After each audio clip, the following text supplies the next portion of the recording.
నమస్తే, welcome to Ayushman భవ. తరచూ మీరు దీర్ఘకాలిక ఆరోగ్య సమస్యలతో ఇబ్బంది పడుతున్నారా?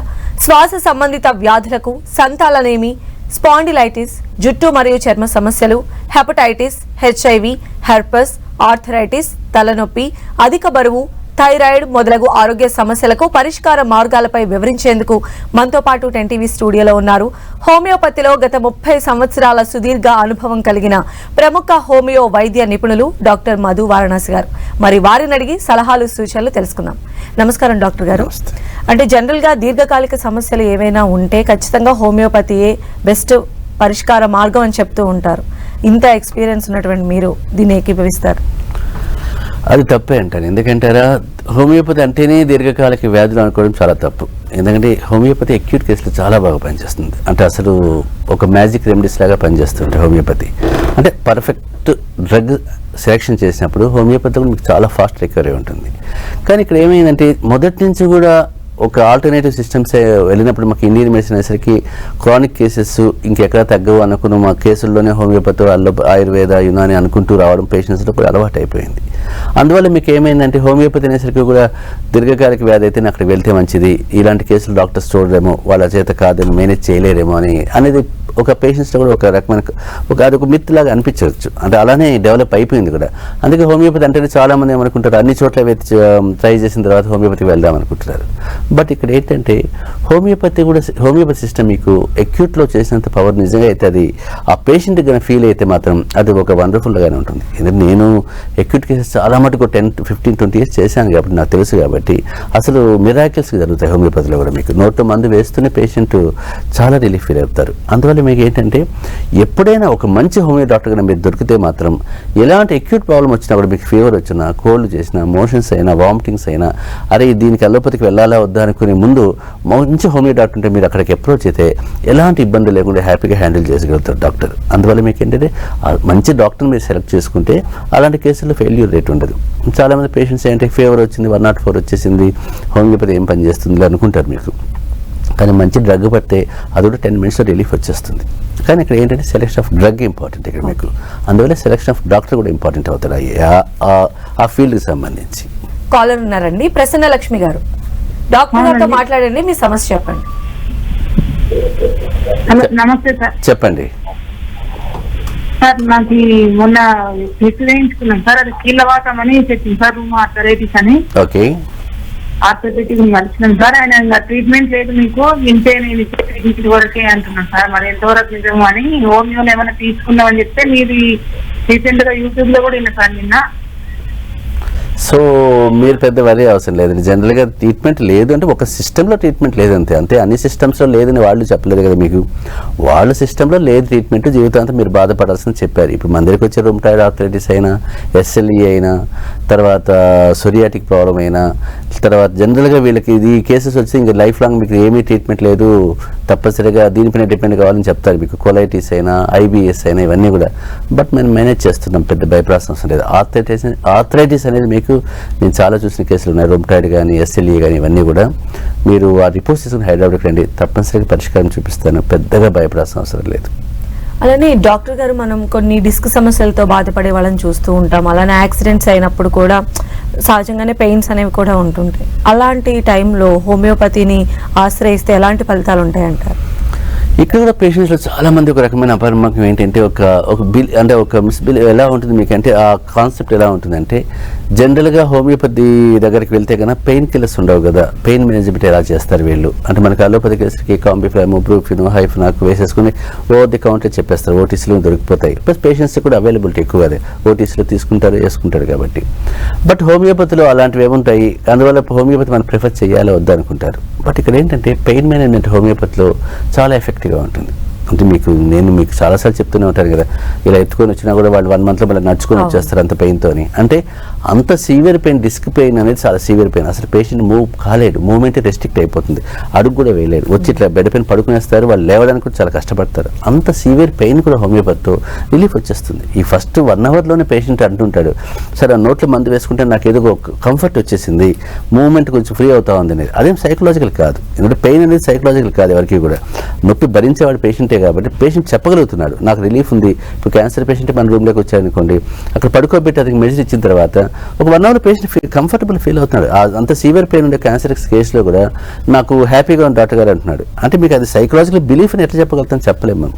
అది ఎఫినిటీ డ్రగ్ ఎఫినిటీనే కాబట్టి మీకు. కానీ ఇక్కడ ఏంటంటే పెయిన్ మేనేజ్మెంట్లో హోమియోపతిలో ఉన్నంత ఎఫెక్టివ్నెస్ నిజంగా అయితే నేను అది ఎక్స్పీరియన్స్ చేశాను. అంటే నేను థౌజండ్స్ ఆఫ్ కేసెస్ చూశాను ఆ పేషెంట్స్ను.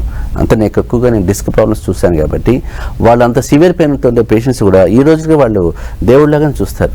వాళ్ళు ఎప్పుడు వచ్చినా అక్కడ మాకు దేవుడు సార్ నా బతుకు నిలబెట్టారు మీరు అంటుంటారు. అంటే అంత సివియారిటీ పెయిన్ ఉన్నప్పుడే నోట్లో ఆ మాట ఉంటుంది పేషెంట్కి. అందువల్ల మీకు హోమియోపతిలో మీరు ఎప్పుడు కూడా పెయిన్ తగ్గడానికి పెయిన్ క్లినిక్స్లోకి వెళ్ళి ఇబ్బంది పడాలి అటు ఇటు చూసుకోవాలనుకున్నప్పుడు మంచి హోమియో డాక్టర్ని అప్రోచ్ కండి. అలాంటి పెయిన్ అయినా సరే, ఈవెన్ మీకు చెప్పిన డిస్కే కాదు, క్యాన్సర్ పెయిన్స్ కావచ్చు, ట్రాన్స్లైటిస్ పెయిన్ కావచ్చు, ఆర్థరైటిస్ పెయిన్స్ కావచ్చు, ఈవెన్ అక్యూట్గా వచ్చే పెయిన్స్ కూడా మీకు హోమియోపతిలో మేనేజ్ అవుతాయి. బట్ ఇక్కడ ఏంటంటే నేను చెప్పాను మంచి ఒక సెలెక్షన్ ఆఫ్ డ్రగ్ చాలా ఇంపార్టెంట్ ఇక్కడ మీకు. అందువల్ల మీకు హోమియోపతి పెయిన్ కిల్లర్స్ లేవు, అనాసరికి లేవు అనుకోవడం అవసరం లేదు. అంటే హోమియోపతి స్పెసిఫిక్గా ఇట్లా పెయిన్ కిల్లర్స్ ఉండవు. అంటే మన హోమియోపతి అంటానికి ఇట్లా కాంబిఫ్లామ్ వేసేసుకో, హైఫ్నాక్ వేసుకొని చెప్పడానికి లేదు ఇక్కడ. అంటే మీకు పెయిన్ అనేసరికి ఒక 1000 డ్రగ్స్ ఉంటాయి. ఆ 1000 డ్రగ్స్లో ఒకటి సెలెక్ట్ చేయాల్సి వస్తుంది.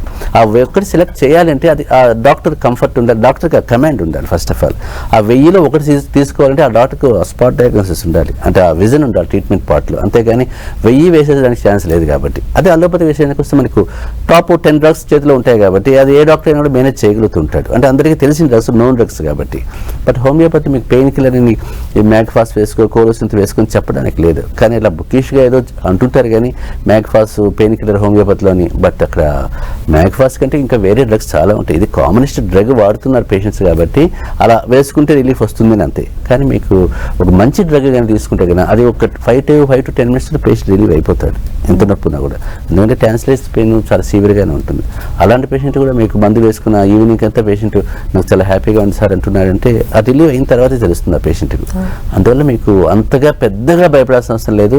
మంచి డాక్టర్ మీరు అప్రోచ్ అయితే పెయిన్ మేనేజ్మెంట్ కూడా చాలా పర్ఫెక్ట్గా పనిచేస్తుంది. నెక్స్ట్ సైదుల్ గారు ఉన్నారండి. సైదుల్ గారు మేడం నమస్కారం మేడం. చెప్పండి మీ సమస్య. నా సమస్య సయాటికా మేడం. నాకు ఒళ్ళు నొప్పులు, కాళ్ళ తిప్పులు.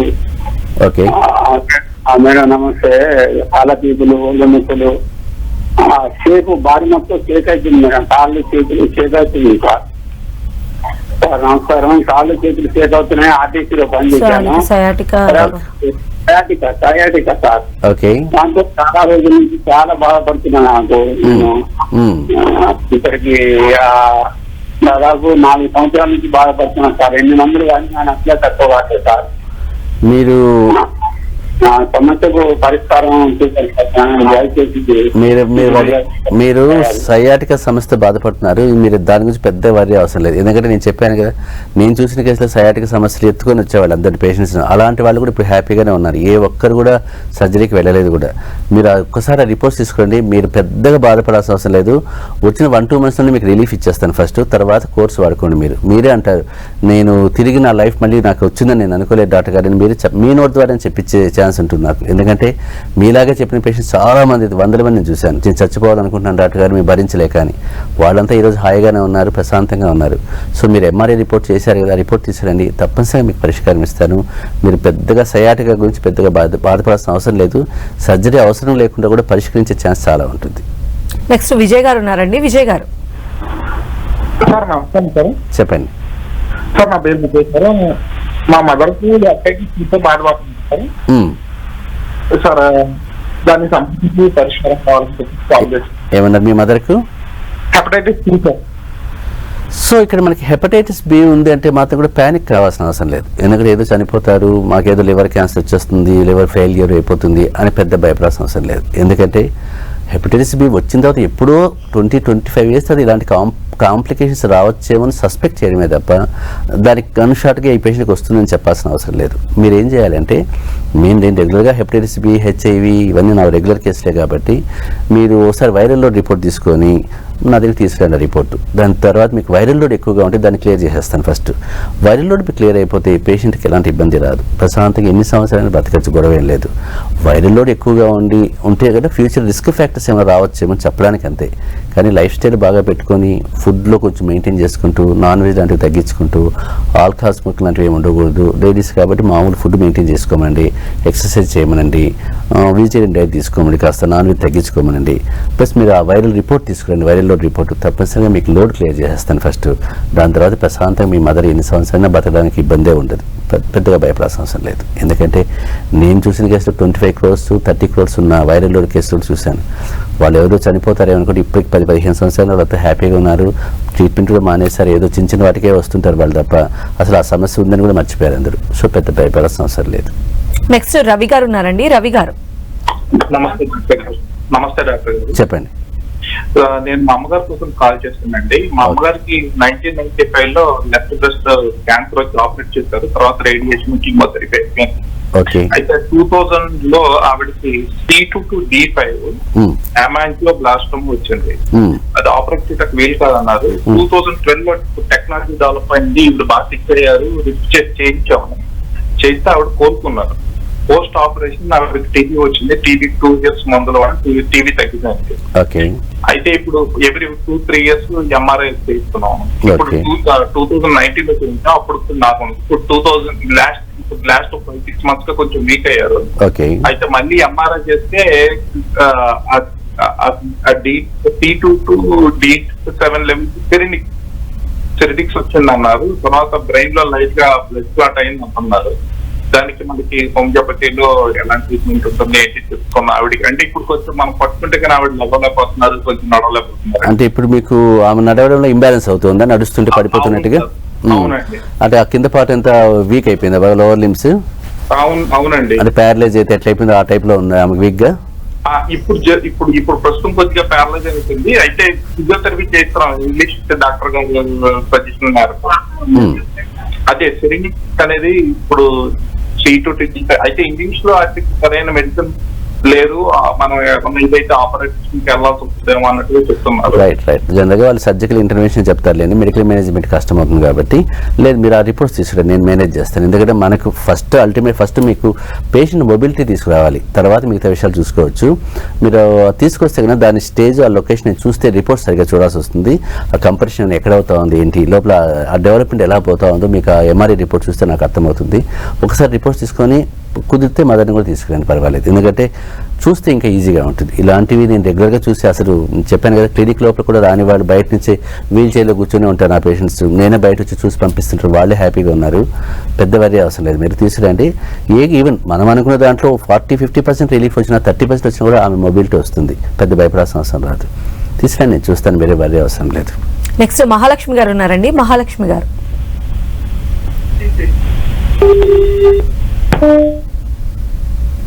ఓకే డాక్టర్ గారు, ఇప్పుడు IBS కి హోమియోలో ట్రీట్మెంట్ ఎలా ఉంటుందండి?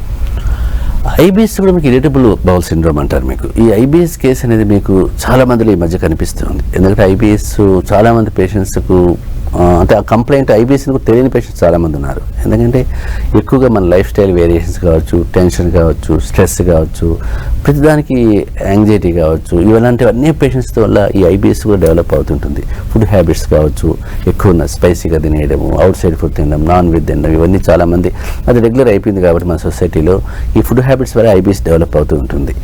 సో ఈ IBS అనేసరికి చాలామంది డాక్టర్స్ కూడా ఏమంటారు, ఇంక ఇది లైఫ్ అంతా మీరు సఫర్ కావాల్సిందే, ఫుడ్ మేనేజ్ చేసుకోండి, ఉన్నంతకాలం ఇది మీతో పాటు ఉంటుందని చెప్తూనే ఉంటారు వాళ్ళు. నెక్స్ట్ రామకృష్ణ గారు ఉన్నారండి. రామకృష్ణ గారు నమస్తే, చెప్పండి మీ సమస్య చెప్పండి, డాక్టర్ గారు ఉన్నారు. సార్ నాకు అది B27 పాజిటివ్ వచ్చింది సార్, దానికి ఏమైనా ట్రీట్మెంట్ ఉందండి. మీరు HLA-B27 కూడా చాలా మంది డాక్టర్ ఇంకా అరువుగా లైఫ్ అంతా ఉంటుందని చెప్పింటారు మీకు, ఇంకా దాంతో మీరు కూడా ఒక అడ్జస్ట్ అయిపోవాలని. బట్ మీరేం వరీ అవసరం లేదు. ముందు మీకు పెయిన్ మేనేజ్మెంట్ చేసేయాలి. మీకు HLA-B27 పెయిన్స్ లేకుండా చేసేస్తే ఈజీగా ఉంటుంది. మీ మూమెంట్ మీకు ఫ్రీగా చేసేదానికి ఛాన్స్ ఉంటుంది కాబట్టి ఆ రిపోర్ట్ తీసుకుని నేను హ్యాండిల్ చేస్తాను. అంటే రెగ్యులర్గా చూసిన కేసులే కాబట్టి ఇవన్నీ కూడా మీరు పెద్ద భయపడాల్సిన అవసరం లేదు. అంటే మీరు దానివల్ల HLA ఒకసారి వచ్చిందంటే చాలామంది డిప్రెషన్లో కూడా వెళ్తారు, ఇంకా మా లైఫ్ అంతా ఇదే కదా అని. సో మీరు దాని గురించి పెద్ద మూడ్ డిస్టర్బెన్స్ అయ్యేంత అవసరం లేదు.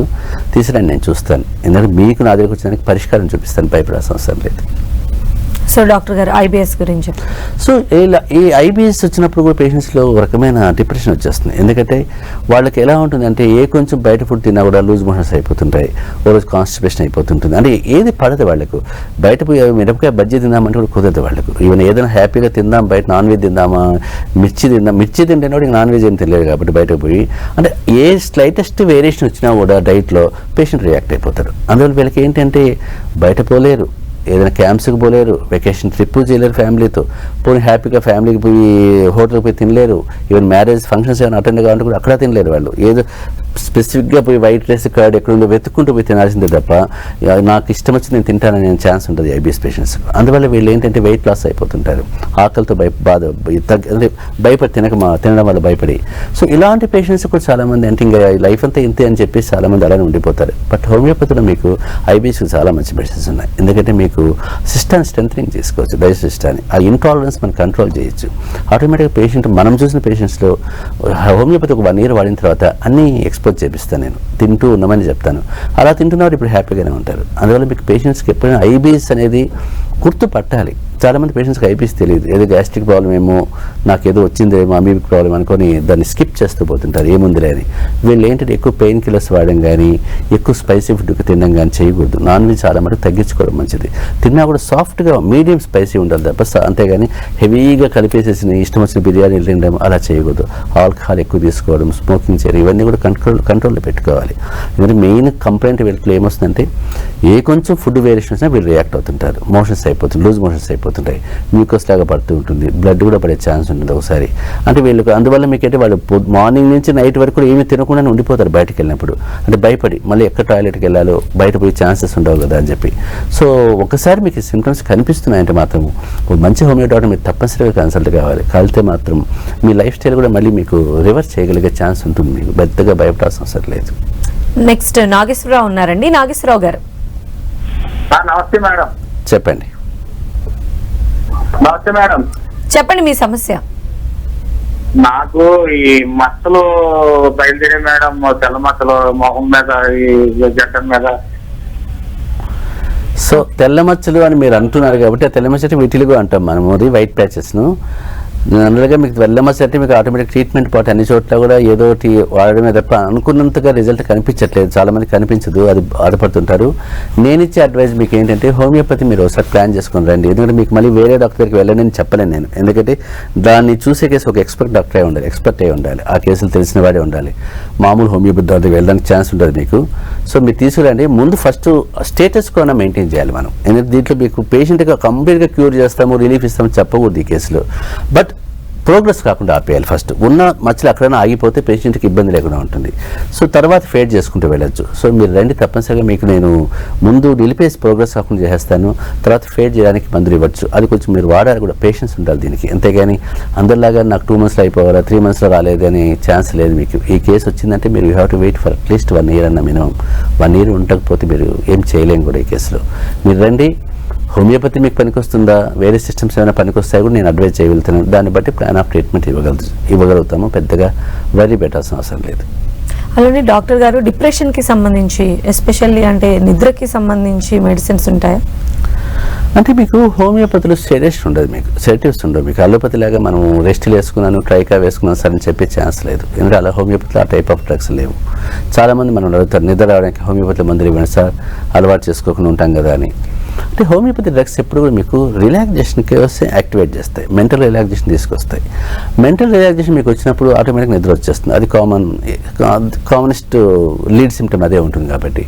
బట్ ఇక్కడ ఏంటంటే హోమియోపతి డిప్రెషన్ పేషెంట్ వచ్చినప్పుడు మనకు ఆ కాజిటివ్ ఫ్యాక్టర్స్ చాలా ఇంపార్టెంట్. అంటే ఎందువల్ల డిప్రెషన్ వచ్చింది ఆ పేషెంట్కు, దేనివల్ల అతను అంత సఫర్ అవుతున్నాడంటే పేషెంట్స్ చాలామందికి రీజన్ చెప్పేస్తుంటారు. డిప్రెషన్కు హోమియోపతిలో మందులు ఉన్నాయంటే నిజంగా హోమియోపతి చాలా వండర్ఫుల్గా పనిచేస్తుంది. ఎందుకంటే మనం చూసిన కేసులు, డిప్రెషన్ కేసుల్లో సైకియాట్రీలో కౌన్సిలింగ్ ఇవ్వాల్సి వస్తుంది పేషెంట్కు. కౌన్సిలింగ్తో పాటు కూడా మనం ట్రీట్మెంట్ పార్ట్ ఇవ్వాలి. ఎందుకంటే నేను సైకోథెరపీ కూడా చేశాను ఎంఎస్లో కాబట్టి పేషెంట్ కౌన్సిలింగ్ ఇవ్వాల్సి వస్తుంది, మనం ట్రీట్మెంట్ పార్ట్ ఇవ్వాల్సి వస్తుంది. బట్ నా అడ్వైజ్ ఏంటంటే డిప్రెషన్ ఒకసారి మీరు సస్పెక్ట్ చేశారు, ఒకసారి ఐడెంటిఫై అయ్యారు, డయాగ్నోస్ చేశారంటే మాత్రం అలోపతి వాడుతుంటే కూడా ఒక హోమియో డాక్టర్ దగ్గరికి మీరు వెళ్ళాలి, ఒక మంచి ఎక్స్పర్ట్ డాక్టర్ దగ్గరికి వెళ్ళండి. కమాండబుల్ డాక్టర్ని వెతుక్కుంటే మీరు ఈ కేసుల్లో తప్పనిసరిగా పరిష్కారం ఉంటుంది. అలోపతి స్లోగా విత్డ్రా చేసే ఛాన్స్ ఉంటుంది గ్రాడ్యువల్గా. సడన్గా విత్డ్రా చేయకూడదు. మళ్ళీ సడన్గా డిస్కార్డ్ చేసామనుకోండి పేషెంట్ ఉక్కిరిబిక్కిరి అయిపోతాడు. ఎందుకంటే నిద్రకు వాడుతుంటాడు, ఆ మెంటల్ కండిషన్ స్లో అయిపోయింటుంది కాబట్టి ఒక రోజు వేసుకోలేదు అనుకోండి, ఆ మరుసటి రోజు అగ్రెసివ్ అయిపోతాడు పేషెంట్. ఆ అగ్రెసివ్నెస్ చాలా ఇబ్బంది అవుతుంటుంది. ఎందుకంటే కొందరు పేషెంట్ నేను చూస్తాను కదా, మనపైన నమ్మకంతో వాళ్ళు అని మానేస్తారు టక్కి మనం చెప్పకుండా కూడా, పూరా మే స్టాప్ కదియా డాక్టర్ సాబ్ అలోపతికే పూరా దవా అని. ఆ పేషెంట్కి ఇమీడియట్గా రెండో రోజుకి అగ్రెసివ్నెస్ స్టార్ట్ అయిపోతుంది. హై ఇరిటబిలిటీ హైయెస్ట్ రేంజ్కి వెళ్ళిపోతాడు అతను, పగలగొట్టేస్తారు ఇంట్లో ఏమన్నా వస్తువులు. అంటే అలాంటి కండిషన్ ఎందుకు డెవలప్ చేసుకుంటే మనం సడన్గా విత్డ్రావల్ పనికిరాదు. ఎప్పుడు కూడా గ్రాడ్యువల్ విత్డ్రావల్ మనం చేసుకుంటూ పేషెంట్ మనం ఇంప్రూవ్ చేసుకుంటూ పోవాలి.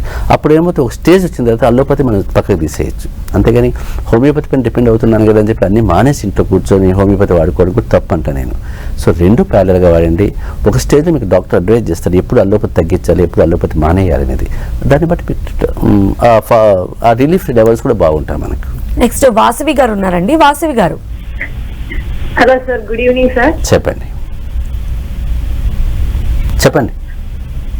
సార్ నాకు ఇప్పుడు ఏజ్ వచ్చేసి 20 years సార్.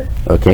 8 months నుంచి థైరాయిడ్ ఉందని రిపోర్ట్స్ వచ్చాయి సార్. ఓకే. 2 months నుంచి నేను కోర్స్ యూజ్ చేస్తున్నా సార్. అందువల్ల ర్యాషెస్ ఎక్కువ అవుతున్నాయి సార్ స్కిన్ మీద. స్కిన్ ర్యాషెస్ అవి పర్మనెంటా కాదా సార్? ఇచ్చింగ్ ఎక్కువ అవుతా ఉంది సార్. అంటే ఇప్పుడు థైరాయిడ్ వల్ల అది వచ్చిందని మనం చెప్పలేము, ఎందుకంటే మీ థైరాయిడ్ మెడికేషన్ వల్ల వచ్చిందని కూడా నేను చెప్పలేను. బట్ ఇక్కడ మీకు స్కిన్ ర్యాష్ ఇచ్చింగ్ అనేది మీకు వేరే కంప్లైంట్స్ కావచ్చు కదా. ఇప్పుడు ఈ ఏజ్లో మీకు 20 years కాబట్టి పింపుల్స్ లాగా ఎక్నీ వల్గారిస్ అది రావచ్చు, లేదంటే అలర్జిక్ ర్యాష్ ఏమైనా ఉందా, లేదా అర్టికేరియా లాంటిది ఉందా, ఏమైనా మీకు పీసీఓడి మెన్సెస్ ప్రాబ్లమ్స్ ఉంటే వచ్చే ఛాన్స్ కూడా ఉంటాయి ఇలాంటి స్కిన్ ప్రాబ్లమ్స్. అవన్నీ మీరు చూసుకోవాలి. అది చూడాలంటే ఒకసారి నేను చూడాలి, తప్పదు కదా. అది చూస్తే మనకు అర్థమవుతుంది. బట్ థైరాయిడ్ అని చెప్పి పెద్ద వరీ కాకండి. మీరు హైదరాబాద్ అయితే నా దగ్గర వచ్చేయచ్చు, లేదంటే లోకల్ మంచి హోమియోపతికి వెళ్ళండి, ఒకసారి చూస్తే అది సింపుల్ కేసే. పెద్దగా మీరు అంత దూరం నుంచి హైదరాబాద్ రమ్మని కూడా నేను చెప్పలేను. మీ లోకల్లో డాక్టర్ కాంటాక్ట్ చేయొచ్చు, కుదరకపోతే నా దగ్గరికి వస్తే పరిష్కారం చూపిస్తాను. ఫుడ్ కాస్త స్టైల్ మార్చేసుకోండి, ఆయిలీ ఫుడ్ తగ్గించుకోండి, రోజు 4 బాదాం తినండి, వీక్లీ వన్స్ దానిమ్మ తినండి, అరటిపళ్ళు తినండి, వాటర్ బాగా తాగండి, తప్పనిసరిగా పరిష్కారం ఉంటుంది. దాంతోపాటు హోమియోపతి వాడండి, అసలు ఫేస్ నార్మల్గా వచ్చేస్తుంది. అలానే డాక్టర్ గారు ప్రెగ్నెన్సీని హోమియోపతితో మేనేజ్ చేయొచ్చు అంటారా? అంటే మీకు ఇక్కడ మనకి ఏమవుతుందంటే చాలామంది పేషెంట్స్ మన దగ్గర రెగ్యులర్గా 15-20 years ఉండే పేషెంట్స్ ఉంటారు. ఇప్పుడు అంటే మనం పెట్టినప్పటి నుంచి మనతోనే ఉండే పేషెంట్స్ చాలామంది ఉంటారు. ఎందుకంటే వాళ్ళకి ఇంకా జనరేషన్స్ అలానే ఉండిపోతాయి. వాళ్ళ అమ్మ నాన్న పిల్లలు ఇలా పోతూనే ఉంటారు. నా దగ్గర 5 సంవత్సరాల పిల్లలు చెప్పాను మీకు, 4th year 5th year వాళ్ళ పిల్లలు ఇప్పుడు ఎంఎస్ చేస్తున్నారు. అదే ఏజ్లో కూడా వాళ్ళు ఇంకా వస్తూనే ఉంటారు, వాళ్ళ పేరెంట్స్ కూడా. అంటే అప్పటికి వాళ్ళకి అటాచ్మెంట్ అలా జరుగుతూ ఉంటుంది. చాలామంది అడుగుతారు ప్రెగ్నెన్సీ వచ్చిన తర్వాత మీరే హోమియోపతి ఇవ్వండి డాక్టర్ గారు, మేము అల్లోపతి వాడము, కంప్లీట్గా మీ దగ్గర ఉంటాం, ఒక డెలివరీకి మాత్రమే వెళ్తాము అని చెప్పి. కానీ రిస్క్ తీసుకోవడం ఎందుకని చెప్పి నేను అవాయిడ్ చేస్తాను. ఎందుకంటారా, అది చాలా డెలికేట్ సబ్జెక్ట్. సపోజ్ మధ్యలో ఏమైనా ప్రాబ్లం అయిందంటే అది హోమియోపతిని బ్లేమ్ చేయడానికి ఛాన్స్ ఉంటుంది, నా నెగ్లిజెన్స్ ఏమైనా ఉంటుందని ఆలోచించాల్సి వస్తుంది. అల్లోపతి డాక్టర్స్ అయినప్పుడు వాళ్ళు ఆటోమేటిక్గా ఆ వాడు కూడా వాడేస్తారు. హోమియోపతి ఎందుకు వాడారు మీరు, దానివల్ల మీకు అబార్షన్ అయిందో అదైంది ఇదైంది అని చెప్పేస్తుంటారు మళ్ళీ. సో ఆ ఛాన్స్ మన వాడుకు ఇవ్వకూడదు, మనము తీసుకోకూడదు. కాబట్టి నేను జనరల్గా వద్దని చెప్తాను. బట్ కొన్ని కేసెస్లో మీకు బాగా నాకు క్లోజ్గా ఉన్న వాళ్ళు, నాపైన డిపెండ్ అయిపోయిన వాళ్ళు ఉంటారు కదా, వాళ్ళకి వాడి చూసాం. వాడినప్పుడు ఫుల్ టైం కూడా 9 months కూడా హోమియోపతిని మేనేజ్ చేశాను. వాళ్ళకి ఎలాంటి ఇబ్బంది రాలేదు. ప్రెగ్నెన్సీ వెళ్ళిపోయింది, ఏదో వైటమిన్స్ వేసుకునే తప్ప మేనేజ్మెంట్ అంతా నేనే చూసుకున్నాను. ఈ వామిటింగ్స్ కాకుండా, లోపల డెలివరీ పర్ఫెక్ట్గా జరిగేటట్టు కానీ ఎలాంటి కాంప్లికేషన్స్ రాకుండా. అంటే మన పైన డిపెండ్ అయిపోయి మనమంటే నమ్మకం కంప్లీట్గా ఉన్న వాళ్ళే తీసుకోవాలి. ఏదో హోమియోపతి వాడే నాకు ఇట్లా అయిపోయిందని బ్లేమ్ చేయకూడదు. వాళ్ళు వీళ్ళు చేసామనుకోండి డాక్టర్గా మనకు ఇబ్బందిగా ఉంటుంది, వాళ్ళకి ఇబ్బంది ఉంటుంది. అందువల్ల నేను పేషెంట్కి కూడా చెప్పాను. బట్ ఇక్కడ ఏంటంటే హోమియోపతిలో మీకు ప్రెగ్నెన్సీ మేనేజ్మెంట్ చాలా మంచి డ్రగ్స్ ఉంటాయి. అంటే వామిటింగ్స్ కానీ, స్టమక్ పెయిన్ కానీ, ఇండైజెషన్ కానీ, 3rd month వచ్చేసరికి వామిటింగ్స్ అవుతుంటాయి, అప్పుడు మేనేజ్ చేసుకోవచ్చు. 4th 5th monthలో డిస్పెప్సియా లాగా డెవలప్ అవుతుంటుంది, అప్పుడు మేనేజ్ చేసుకోవచ్చు. మైల్డ్ పెయిన్స్ రావడం, డిస్కంఫర్ట్ రావడం ఉంటుంది, అప్పుడు చేసుకోవచ్చు. కాఫ్ కోల్డ్ లాంటివి ఏమైనా వస్తే ప్లాన్ చేసుకోవచ్చు. స్టమక్ డిస్టర్బెన్స్ అయితే ప్లాన్ చేసుకోవచ్చు. ఈవెన్ 8th 9th monthకి వచ్చేసరికి ఫ్రీ డెలివరీ కావడానికి కూడా హోమియోపతిలో మెడిసిన్స్ ఉంటాయి. మీకు ఆ డ్రగ్స్ కరెక్ట్గా సైక్లికల్గా వాడితే డెలివరీ ప్రాసెస్ న్యాచురల్గా కావడానికి ఆస్కారం ఉంటుంది. అంటే ఇక్కడ మీకు ఏంటంటే చెప్పిన డాక్టర్కు ఉన్న పేషెంట్ బాండ్ ఇంపార్టెంట్ అక్కడ, అంటే డిపెండ్ అయిపోవాలి డాక్టర్ పైన. సో ఈ పోస్ట్ డెలివరీ తర్వాత వచ్చే కాంప్లికేషన్స్, పెయిన్స్ కానీ బ్లీడింగ్ ప్రాబ్లమ్స్ ఏం లేకుండా ఆ ఏరియా రికవరీ ఫాస్ట్గా కావడానికి కానీ ఇవన్నీ చేసుకోవచ్చు. కానీ మన దగ్గర హోమియోపతికి వచ్చినప్పుడు చాలామంది ఎలా వస్తారంటే అబార్షన్స్ అయిపోతాయి సార్, వస్తారు కదా 2-3 అబార్షన్స్ అయిపోయిన తర్వాత మాకు మళ్ళీ కాకుండా చేయండి డాక్టర్ గారిని వస్తే ఉంటారు. అబార్షన్స్ మిస్క్యారేజ్ అవుతున్నప్పుడు మీకు హోమియోపతి కానీ ఒక 4 to 5 months వాడితే కన్నా నెక్స్ట్ ప్రెగ్నెన్సీ వాళ్ళకి ఇబ్బంది లేకుండా ఉంటుంది చాలా మటుకు కూడా. అది కూడా చాలా ఇంపార్టెంట్ అవుతుంది. నెక్స్ట్ రామారావు గారు ఉన్నారండి. రామారావు గారు నమస్తే సార్. నమస్తే మేడం. చెప్పండి. నేను తాండ్రు నుంచి రామారావు మాట్లాడుతున్నాను మేడం. చెప్పండి. నాకు మలబద్ధకం అనేది ఉన్నా సార్. ఓకే. నాకు మీరు డైరెక్ట్ గా కాల్ మాట్లాడండి రామారావు గారు. చెప్పండి. నాకు మలబద్ధకం ఉంది సార్. 20 years నుంచి మలం అనేది సరిగా రాదు సార్. ఎంత తిన్నా కానీ కొంచెం ఇది అయితే సార్. ఓకే. దాని గురించి ఏమన్నా చెప్తారేమో అనుకుని తెలవాలి. జనరల్గా మీకు మలబద్ధకం ఉంది, ఇన్ని క్రానిక్గా చాలా సంవత్సరాలు ఉంది అనుకున్నప్పుడు మీరు హోమియోపతి స్టార్ట్ చేయాలి. ఎందుకంటే ఇన్ని రోజులు పెట్టుకోవడం కూడా మంచిది కాదు కాబట్టి. బట్ మీకు సలహాలు అంటే ఏమున్నాయి, అందరూ చెప్పే సలహాలు ఇవ్వగలుగుతాం. ఏంటి ఆహారంలో నాన్ వెజ్ తినదండి, వాటర్ బాగా తాగండి, ఫైబర్ ఫుడ్ తినండి, అవి ఇవి అది అందరూ చెప్పేదే సిమ్టమ్స్ కూడా. మీ విషయంలో ఆ కాన్స్టిపేషన్ అనేది మీకు సిస్టమ్ వీక్గా ఉంది కాబట్టి మలబద్ధకంలో దాన్ని మీరు కొన్ని హోమియోపతి మందుల ద్వారా ఒక 5-6 months వాడుకోండి, మీకు అది క్లియర్ అయిపోతుంది. ఎందుకంటే చాలామంది పేషెంట్స్ అసలు మోషనే కాకుండా ఎంతో హార్డ్ అయిపోతుంది, మేము చేతితో తీస్తున్నాం సార్ అనే అంత పేషెంట్స్ కూడా రిలీఫ్ ఉంటుంది. నేను చూసిన కేసులు చూశాను కాబట్టి మీరు దగ్గరలో మీ తాండూరులో ఒక మంచి హోమియో డాక్టర్ గారు దొరికితే కన్నా తప్పనిసరిగా వెళ్ళండి. ఒక 3 to 6 months వాడండి, మీ సమస్య తీరిపోతుంది. అంటే మీకు వాటర్ తాగినా ఏం తాగినా ఈ ప్రాబ్లం అట్లే ఉంది కాబట్టి ఆహారంలో ఎటు మార్పులు చేసుకున్నారు, నాన్ వెజ్ తగ్గించేసుకోండి, వాటర్ బాగా తాగండి, అరటిపళ్ళు తింటూ రండి, కాస్త అంటే ఎక్కువగా లిక్విడ్స్ ఎక్కువ తీసుకుంటుంటే మీకు ఈజీగా ఉంటుంది ఈ ప్రాబ్లం. ఫైబర్ ఫుడ్ ఎక్కువగా తినాలంటారు. ఇవన్నీ చెప్పినా కూడా నాకు మలబద్ధకం ఉంటుంది అనుకున్నప్పుడు హోమియోపతి పైన డిపెండ్ కాండి, తప్పనిసరిగా పరిష్కారం ఉంటుంది, భయపడాల్సిన అవసరం లేదు. థ్యాంక్ యూ సో మచ్ అండి డాక్టర్ గారు. ఇది ఇవాల్టి ఆయుష్మాన్ భవ. చూస్తూనే ఉండండి 10 TV.